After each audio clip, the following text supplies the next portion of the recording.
नमस्कार, मैं हूं संजय शर्मा। आप देख रहे हैं 4 PM न्यूज नेटवर्क।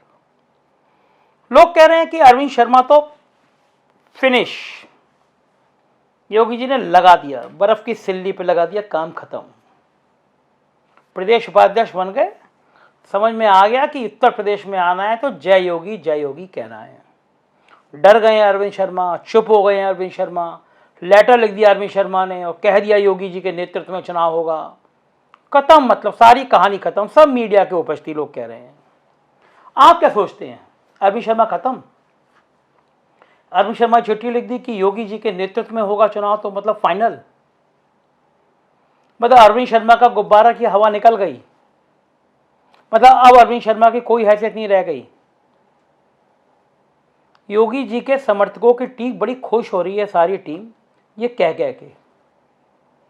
उनका मानना यह कि अरविंद शर्मा अब पार्टी के उपाध्यक्ष बनने के बाद उन्होंने मान लिया कि उत्तर प्रदेश में रहना है तो योगी कहना है। मतलब जो योगी जी कहे उनके समर्थन में हाँ में मिलाना है, योगी जी की बात करनी है, वरना भविष्य खराब हो जाएगा। और समर्थक तो बड़े खुश हो जाते हैं, वो कहते हैं कि अरे देखो योगी जी ने तो मोदी जी को धमका लिया, कोई मतलब ही नहीं है, आप तो जो योगी जी चाहेंगे वो होगा।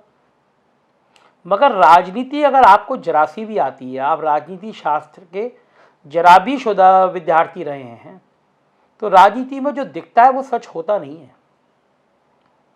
अरविंद शर्मा इतने सीधे भी नहीं है और अरविंद शर्मा इतने कमज़ोर भी नहीं है कि वो उत्तर प्रदेश में आएंगे और उनकी मजबूरी होगी कि उन्हें योगी कहना है। वो वाली चिट्ठी जो उन्होंने स्वतंत्र देव को लिखी थी, फिर वो मीडिया में लीक हुई और उसमें मीडिया में चर्चा हुई।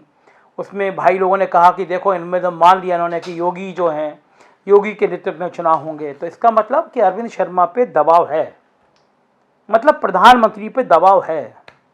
मतलब ये बात तय है कि अरविंद शर्मा को शांत रहने को कह दिया गया। बड़े खुश हैं कि जो गृह की बात थी, जो नियुक्ति देने की बात थी, जो मंत्रिमंडल में लेने की बात थी, सब खत्म। अब अरविंद शर्मा उपाध्यक्ष और उपाध्यक्ष बन के भी शांत रहें। अब मैं आपको कुछ चीज़ बताना चाहता हूँ।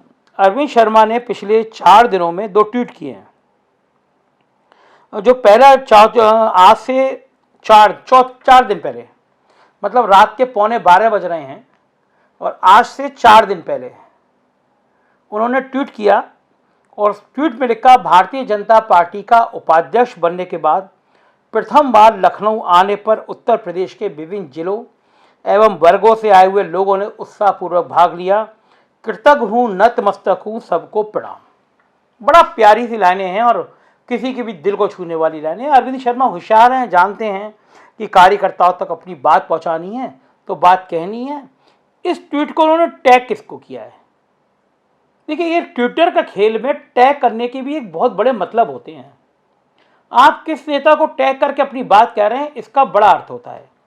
तो जो अरविंद शर्मा ने हैशटैग किया है वो आस्क बीजेपी, जो टैग किया है BJP for UP, BJP for India, RSS organisation, Narendra Modi, JP Nadda, Amit Shah, Swatantra Dev Singh और सुनील बंसल, योगी गायब।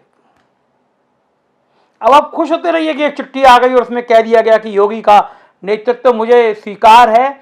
मगर जब प्रदेश उपाध्यक्ष बन के आते हैं अरविंद शर्मा और जो ट्वीट करते हैं थैंक यू बोलने के लिए, उसमें BJP UP, BJP India, RSS, Narendra Modi, JP Nadda, Amit Shah, Sunil Bansal और स्वतंत्र देव भी होते हैं, मगर योगी आदित्यनाथ का नाम नहीं होता है। अब उसके बाद मैं अगले ट्विटर पे आता हूं। 3 दिन बाद यानी इसके अगले दिन फिर ट्वीट करते हैं, माननीय प्रधानमंत्री जी एवं सेवा ही संगठन की भावना से प्रेरित होकर मऊ जिले के रानीपुर स्वास्थ्य केंद्र CHC को गोद देकर उसे सुधारने का कार्य चालू है। उसी कड़ी में कार्यकर्ताओं तथा जन सहयोग द्वारा सुंदरीकरण और मरीजों के बैठने के बेंच की व्यवस्था हुई है। हैशटैग आस्क बीजेपी और ट्वीट किया उन्होंने है, ट्विटर पे टैग किया है बीजेपी फॉर इंडिया और बीजेपी फॉर यूपी। इसमें भी योगी आदित्यनाथ गायब है। हालांकि एक स्वामी सहजानंदन सरस्वती जी को उन्होंने जो ट्वीट किया है उसमें उन्होंने बड़ा नॉर्मल सा इनकी याद में किया है, तो उसमें तो उन्होंने योगी जी को शामिल कर लिया। लेकिन जो बात के पहले के 2 महत्वपूर्ण ट्वीट थे उनके, उसमें अरविंद शर्मा योगी आदित्यनाथ को भूल गए हैं। राजनीति में कोई किसी को भूलता नहीं है, राजनीति में भूलने के बहाने से संदेश दिए जाते हैं। और उपाध्यक्ष बनने के बाद पहले ट्विटर के माध्यम से अरविंद शर्मा ने संदेश दे दिया कि मामला खत्म नहीं हुआ है, अभी पिक्चर अभी बाकी है मेरे दोस्त। मतलब ना तो अमित शाह ने कहा है, ना जेपी नड्डा ने कहा है, ना नरेंद्र मोदी ने कहा है कि उत्तर प्रदेश में चेहरा कौन होगा। अरविंद शर्मा के दो महत्वपूर्ण ट्विटर से ट्वीट किए जाने वाले, टैग किए जाने वालों में से योगी आदित्यनाथ का नाम गायब है।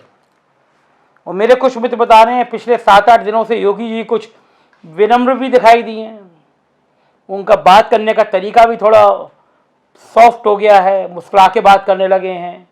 जहाँ रहते हैं फोटोग्राफर आवाज़ देते हैं, पहले रुकते नहीं थे लेकिन अब रुक के फ़ोटो भी खिंचाने लगे हैं। अच्छी बात है, मुख्यमंत्री को विनम्र होना चाहिए, कम से कम गुस्सा नहीं आएगा तो जो चमचे अफसर हैं वो किसी पत्रकार पे एफआईआर नहीं करा पाएंगे। अच्छी बात है, लोकतांत्रिक मूल्यों में आस्था बढ़ेगी। लेकिन अरविंद शर्मा की स्ट्रेटेजी क्या है, इसको समझने के लिए आपको फिर ध्यान देना पड़ेगा।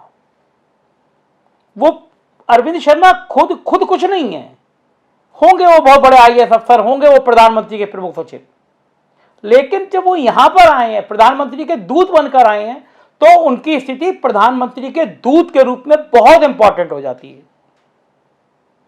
उत्तर प्रदेश की राजनीति की एक एक खबर अब पीएमओ तक जा रही है तो वो अरविंद शर्मा के थ्रू जा रही है। ये जो मोदी और योगी जी की लड़ाई का सीन चला था ना, जो पिक्चर बनी थी, उनमें जिन जिन ब्यूरोक्रेट ने थोड़ी भूमिका ज्यादा अदा करी थी छौका लगाने को, योगी जी को प्रधानमंत्री पद का सपना दिखाने को, उनके भी कुछ दस्तावेज दिल्ली भेजे जा रहे हैं। यूपी के आईएएस की जन्मपत्री बड़ी खराब है, जन्म कुंडली बड़ी खराब है। आप में से भी कोई 2 महीने पीछे लग जाएगा तो भाई का एक पैर जेल में दिखाई देगा, बड़े बड़े ब्यूरोक्रेट का। वो संपत्तियों के खेल हैं, आपको पता ही नहीं चलेगा। तो जाहिर है कि जब इतना मामला फंसेगा तो गर्दन तो फंसेगी, तो उनको समझ में आएगा, चाहे ईडी हो चाहे सीबीआई हो, बचाएगा कौन? अरविंद शर्मा। बचाएंगे कौन? अमित शाह। बचाएंगे कौन? नरेंद्र मोदी। तो अभी भी ब्यूरोक्रेट बहुत कंफ्यूज हैं कि इधर जाएं या उधर जाएं या बीच में चलें। जाहिर है जब तक एक बिल्कुल पार्टी अनाउंस नहीं करेगी, पार्टी ताकत नहीं देगी, तब तक ये कंफ्यूजन, ये गड़मड़ की स्थिति रहेगी। कभी संजय निषाद जाके शिकायत कराते हैं, कभी राजभर टेढ़ा बोलने लगते हैं, कभी अनुप्रिया पटेल के गुपचुप सौदे की खबर आने लगती है। तो जाहिर है इस समय पार्टी के अंदर बड़ा कंफ्यूजन है, कौन मैनेज करे, कौन नेतृत्व करे, कौन एकजुट करे, ये सब चल रहा है। तो अरविंद शर्मा माइक्रो मैनेजमेंट संभाल रहे हैं, पूरी तरह से संभाल रहे हैं। मेरे सूत्रों ने बताया वो एक दिन में शाम को रोज एक रिपोर्ट तैयार करते हैं, रोज पीएमओ के विश्वस्त अफसर को भेजी जाती है वो रिपोर्ट। जैसे यहाँ पे इंटेलिजेंस काम करती है, जैसे आईबी काम करती है, ऐसे ही अरविंद शर्मा की भी आईबी काम कर रही है, उनकी अपनी टीम काम कर रही है। वो रिपोर्ट कार्ड विधायकों को टिकट दिलाने में बड़ी अहम भूमिका अदा करेगी। विधायकों को भी समझ में आ रहा है टिकट योगी जी नहीं दिला पाएंगे, टिकट मोदी जी दिला पाएंगे। तो अरविंद शर्मा को जो हल्के में ले रहे हैं, उनकी थोड़ी गलतफहमी दूर हो जानी चाहिए। बंदा प्रधानमंत्री का है, समझो भाई, प्रधानमंत्री के बंदे को इतने हल्के में नहीं ले सकते।